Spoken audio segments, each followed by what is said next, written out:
Well, I don't see anyone who talks about Khilafah or, reestablishing the Khilafah or what have you.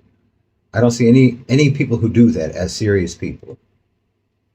They're not serious in terms of their understanding of politics, of power dynamics, geopolitics, or economics.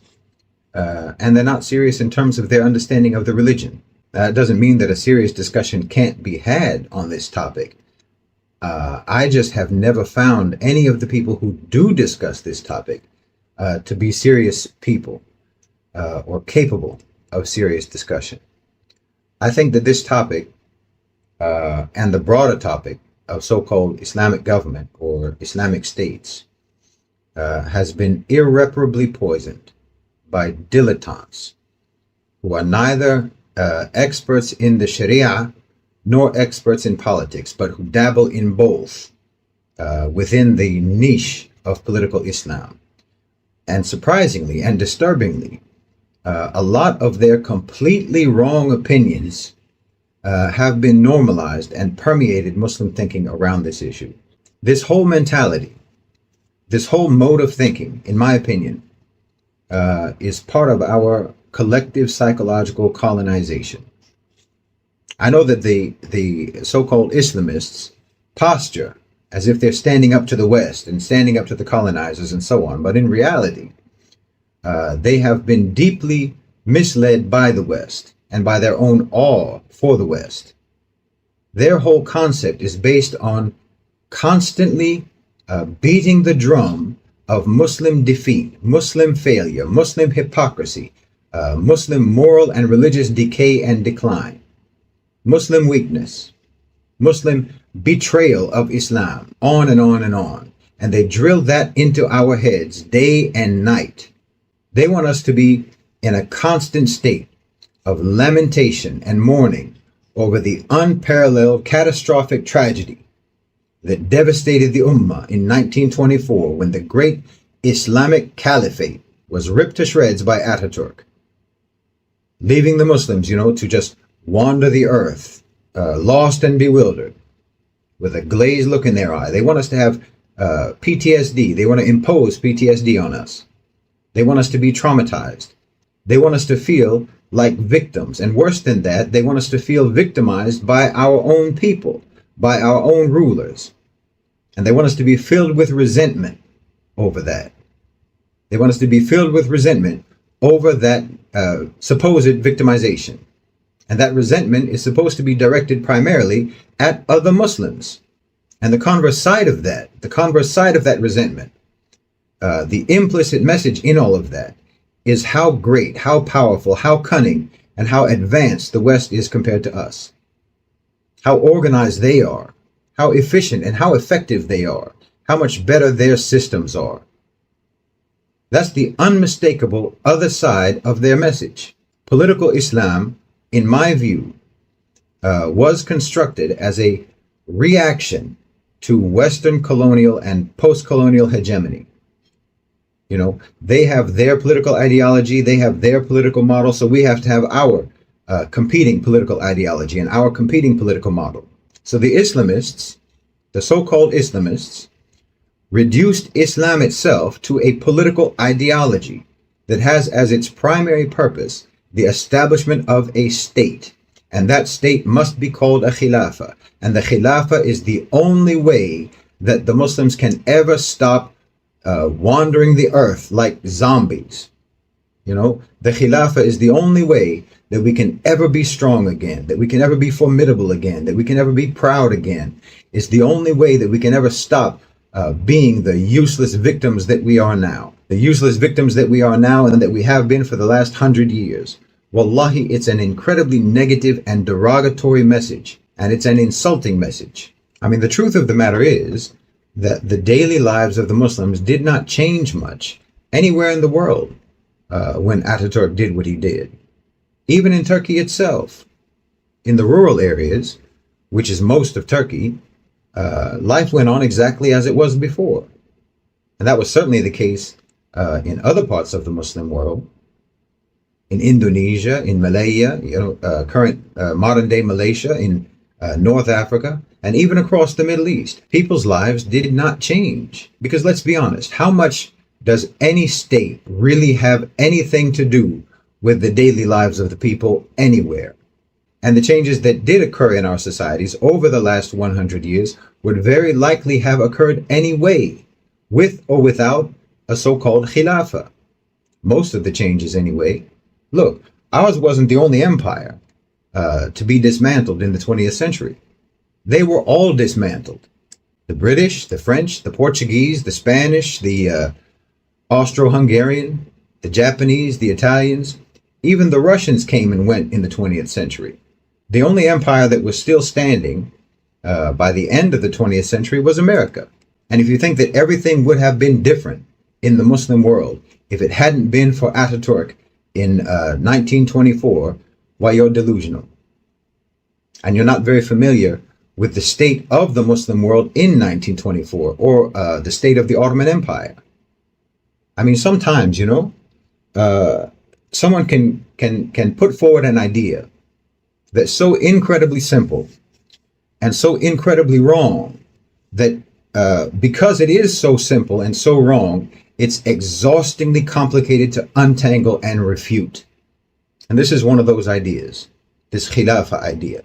And this is probably why it's gained so much traction, because it's so simple, so simple-minded, and yet so complex to debunk. Believing this idea requires no knowledge, but debunking it does require knowledge. And knowledge is required in order for someone to even understand the refutation. So it's the kind of idea that can easily have mass appeal. But it's a very dangerous and damaging idea. It's a very destructive idea. I mean, think about the fact that the beginning point of this idea, the first thing that you have to accept in order to accept the rest of the idea, is that no government in the Muslim world is Islamic. Now, what are they if they're not Islamic? Well, according to them, they're all governments of kufr. They're kafir governments, apostate governments. And according to the Sharia, if a government commits open kufr, if a government is guilty of apostasy, then it is illegitimate and it should be toppled. So if you're saying that the governments are not Islamic, that is fundamentally a seditious statement in the Muslim world. It's a statement that carries the implication of revolution and overthrow. And it is a belief that fosters enmity between the population and the government. It necessitates enmity, in fact, because being hostile towards an illegitimate, un-Islamic government is an aspect of faith. It's an aspect of iman. So already you have undermined the relationship between the rulers and the ruled, and laid the groundwork for discontent, for discord, and for conflict within Muslim societies. You have poisoned your society. And I say poison because it's a lie. If it was true, okay.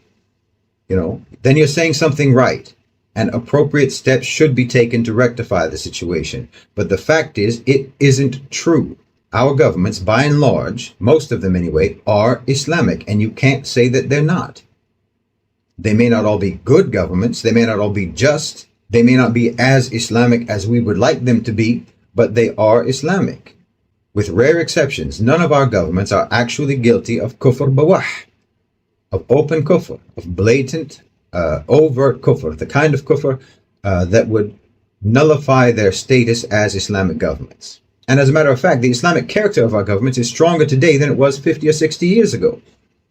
That's because Islam itself is stronger. Adherence to Islam is stronger. Practice of Islam is stronger. And the Islamic identity of Muslims is stronger today than it was in the, say, 1950s or 1960s or 70s. And our governments reflect that improvement in our societies and in our people.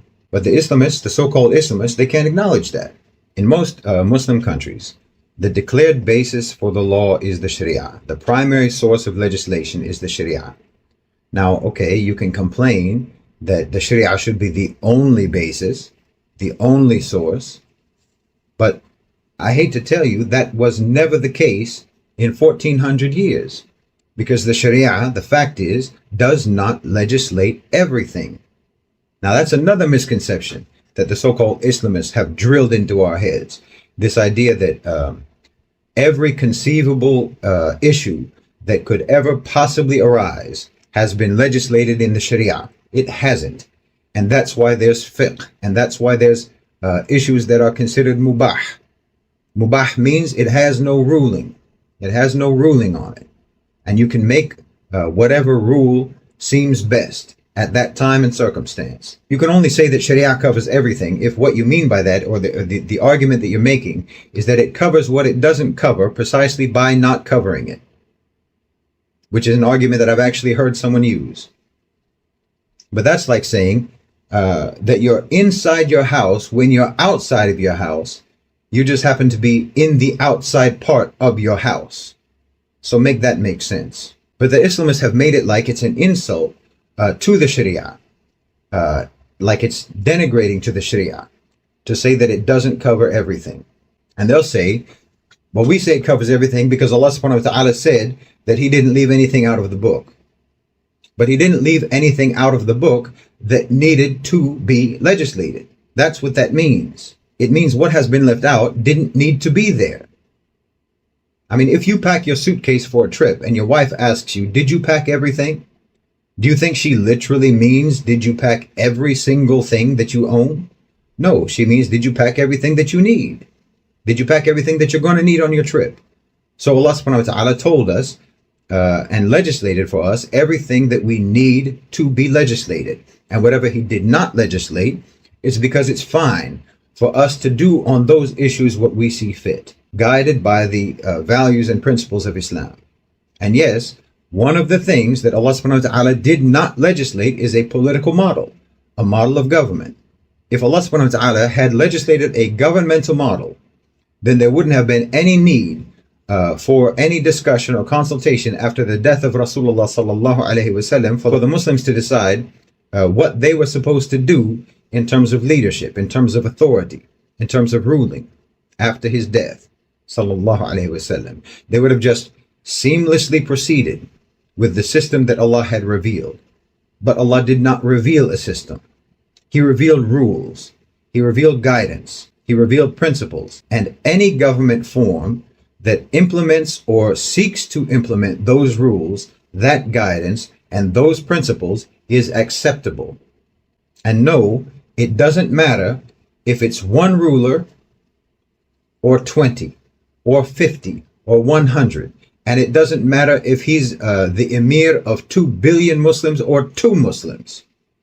Anyone who has been granted authority over either an empire or a state or a territory or a tribe or over one single person, he's supposed to follow the rules of Islam as best he can. That's the only system that we have.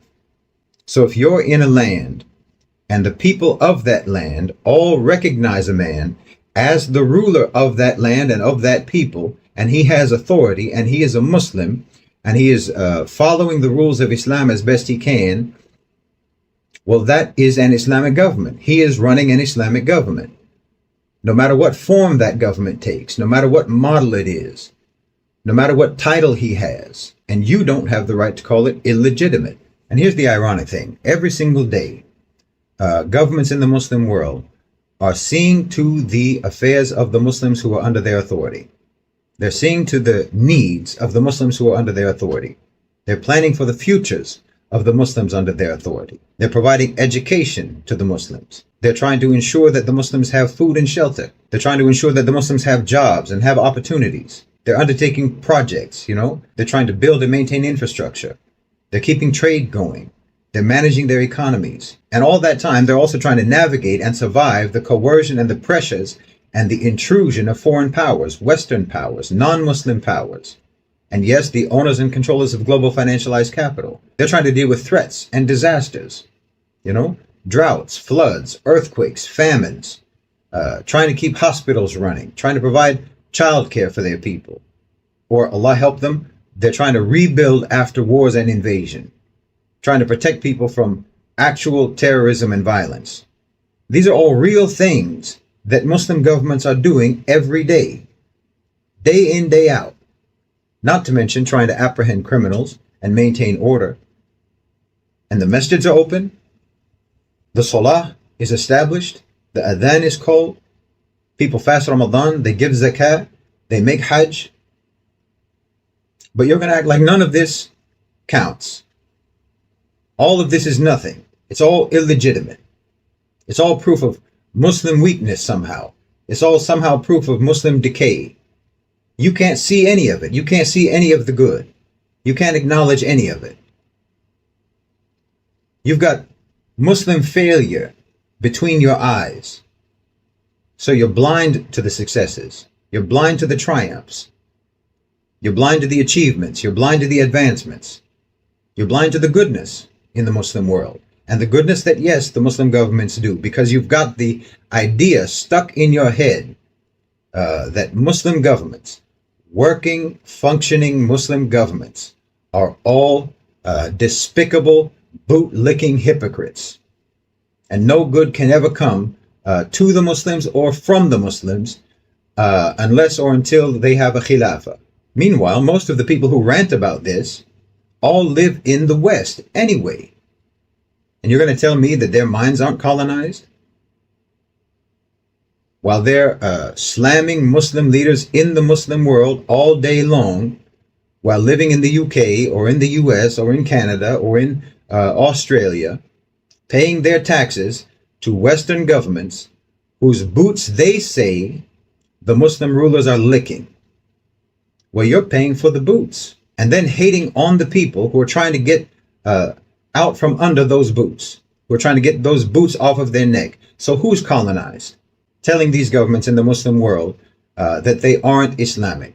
Well, what's your threshold? That's what I want to know. At what point exactly does a Muslim government become Islamic enough for you? The governments in the Muslim world already uphold the indicators, the open indicators of Islam. All of the open indicators of Islam that would have prevented Rasulullah sallallahu alaihi wasallam from attacking their territories. Don't you know that when Rasulullah sallallahu alaihi wasallam sent letters to non-Muslim rulers in other lands, he would invite them to accept Islam, and he said that if they did, they would remain in control of their lands.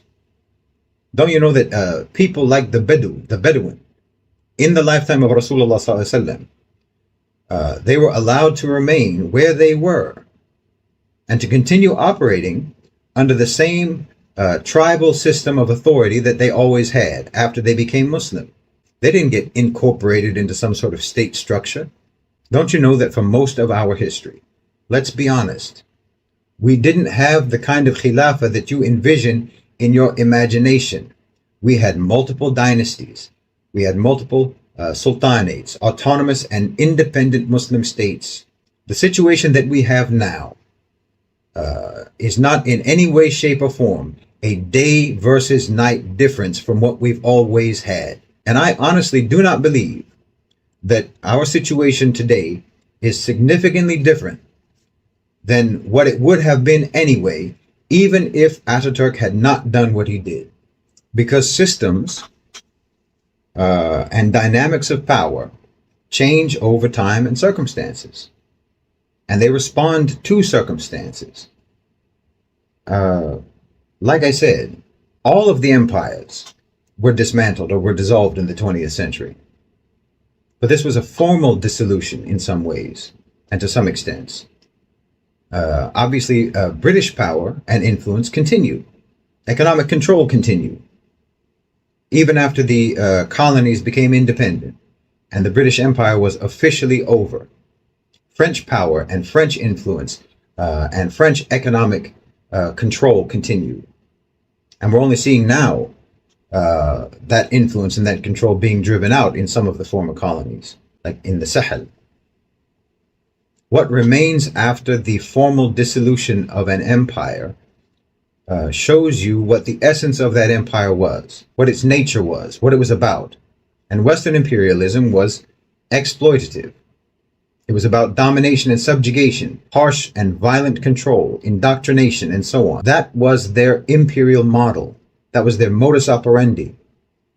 And that lived on after their empires were formally dissolved. Well, the same is true about the Islamic empire. What remained and what remains after its formal dissolution, tells you what its essence was, what its nature was, what it was about, and that is Islam. That's what remains, the religion, the morals, the moral character, the moral culture, the moral qualities, the love of Allah subhanahu wa ta'ala and His Messenger sallallahu alayhi wasallam, the character, the perspective, the way of being. What remains after the dissolution of the Islamic Empire is an actual Islamic civilization, because the civilization did not rely upon state enforcement, but upon belief and taqwa. The governmental system, the imperial system, as it were, throughout our history was decentralized. And that was very much the case during the Khilafah Rashidin. The Muslim empire was not characterized by heavy-handed, overbearing state control, nor by subjugation and exploitation and domination and violence and coercion. The Ummah was made cohesive across vast expanses of territory, across oceans, not by governmental consolidation, but by Iman. That was the case then, and it is the case now. And unlike the Western non-Muslim empires, what remained after the end of the Ottoman Empire will never fade away, because the empire didn't make it. It made the empire. The empire was just a natural consequence of the people being Muslim. And groups of people will always have to have some form of authority for organizing and for organizing their affairs and pursuing their interests, their shared interests. And because they were Muslims, so their leaders are Muslims. Their leaders have to be Muslims. And as Muslims, they followed the rules of Islam, both the rulers and the ruled. That was the case then, and that's the case now. That hasn't changed. I mean, if any Muslim is given responsibility, he will approach that responsibility as a Muslim, and he will act in accordance with Islam to the best of his ability.